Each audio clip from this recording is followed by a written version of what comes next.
arrived from Bangkok 1 hour and a half ago, and I can't go out from the airport because there is one ATM over there that doesn't take MasterCard.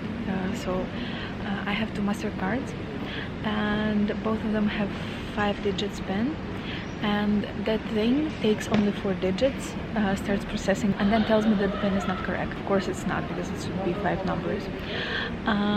Then there is an exchange point over there, and they told me that I need to wait for the exchange point over there to open at 8, because they're the only ones who work with MasterCard. So I'm waiting, and actually have nothing to do. I would love to grab a coffee, but everything is closed because it's early in the morning. So my plan is to take, like, I don't know, maybe 20 euro, take a bus to the city center, take a walk and see. There's, as far as I understood, there is a beautiful part with the mosques and madrasas, and also would like to see the market because it's supposed to be very, very beautiful from what I saw in the pictures. And I hope I will manage if I will get some money. I was actually asking the lady in the passport control, and I was thinking, like, I asked her, like, do you think I go, I have this many hours, should I go to the city? And she was like, yes, of course, please don't sit in the airport, go take a walk, eat some shish kebab, it's so cheap here. Like, I'm not really in the mood for shish kebab, honestly, but I just really want to take a walk, because sitting in the airport for 8 hours, it's not the most fun thing to do. By the way, excuse my face, excuse my hair, I slept on the plane, so I don't even care that much. I wanted to vlog a little bit more from the airport yesterday, but sorry guys, I was just dead. We flew at 2 and arrived here in Uzbekistan at 6:20, which in Thai time would have been 8:20. I believe, because now there is 2 hours of difference in another direction. What I wanted to tell you is that going back to Thailand was a very interesting experience for me. And it's so weird because you think that you kind of, first of all, you think that there was this place of tremendous growth and something that changed you so much, but in a difficult way. It was not easy. So I was kind of scared to some point. And then I arrived there and I was good. I was at peace with myself. I was at peace with everything else. I was just walking around and enjoying myself and visiting places that I like and eating food that I love and everything. And then by the end of the second day, so yesterday evening, I kind of got the same feeling for, I don't know, maybe about an hour, half an hour. Again, this feeling that I used to have back then of, like, complete loneliness.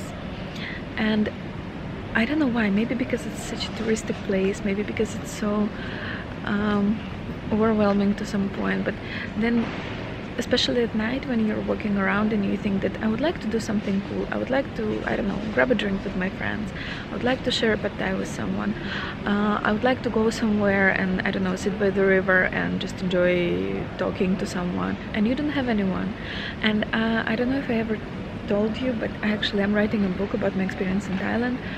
And I'm speaking a lot about this and about the first time that I felt this loneliness when I just arrived there. And my friends took me from the airport. They brought me to Khao San Road to introduce me to Thai food. And my friend was like, look at those girls sitting on the curb eating pad thai. I think we're going to grab something like this now. And I knew that I was not going to stay in Bangkok. I knew that I will go to Chiang Mai. And for me this was the moment of incredible loneliness, because I was looking at those girls and I was thinking, like, I will have no one to eat pad thai with. And I don't know what is it about Thailand, because I live in Palermo for 5 years, and when I just moved there, I always had a company of friends. And when I came back there to do my PhD, I had my boyfriend, I had some friends left there, of course, so I was not a stranger there. But at the same time, I maybe had this dark night of the soul for about 3-4 days at one point, and it never came back. And in Thailand, I don't know why, but in various periods of time, it still comes back. And even yesterday I had it for like about 1 hour, and I went to Starbucks to grab a tea and charge my phone, and I was writing to my boyfriend about this. I was thinking, that's so weird. Like, I would have never imagined that after so much time, after such an effort for my personal growth, I will still have these feelings that I'm all alone in Khao San Road. That was weird. And and I didn't know whether I should tell you about this or not, but that's life. This is what happened. And in the end, when I was leaving, I took a taxi from my hotel, and I was looking out of the window and passing Bangkok at night, and I was thinking like, maybe it's good. Maybe it's something that I needed to do in order to take myself away from there. I don't know if I spoke about this before or not, but there's one TV personality in Ukraine. He was a participant of a cooking reality show, and he has a very successful YouTube channel. And I don't really watch him, but there was one episode because he posts like 3 videos daily or something. It's crazy. I cannot catch up with that. But in one of the episodes of his videos, he was speaking about going back there to the filming stage of this cooking show, and he said that today I will go there for the first time since I was a participant, and I will take myself away from there because kind of a part of you stays there in the places that had meaning to you, and I think for me it also makes sense. So I think that in some sense in these 2 days I took myself away from Bangkok, but not from Thailand, because my biggest place of growth was Chiang Mai, and I haven't had the chance to visit it this time.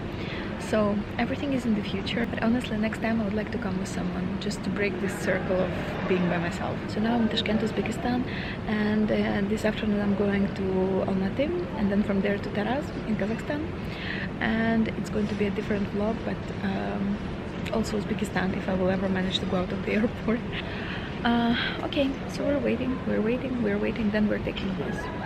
Maybe grabbing coffee before that.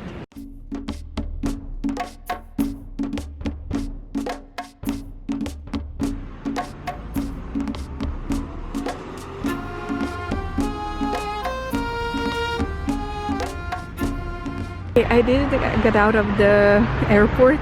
I took a bus. Now I'm by the central train station, and I don't actually have that much time, but I don't know, I don't have a clear plan. I'm thinking like breakfast, going for a walk, seeing the beautiful mosques, and here I assume okay, do you see this thing? I assume here was the Lenin monument. I'm not sure, of course, but there are no indications or anything, but it looks like something like that, which is very interesting. Actually, I would assume that it will be still here. I'm going to take the metro. I think I remember the name of the stop, but I'm not sure. We will check it.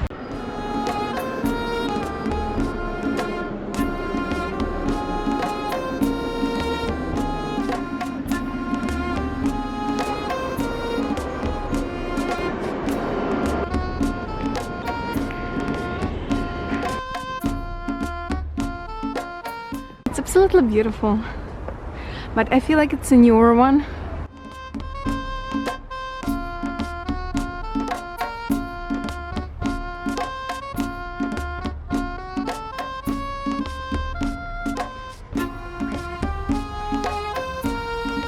Look how gorgeous. Look at these gates. Wow.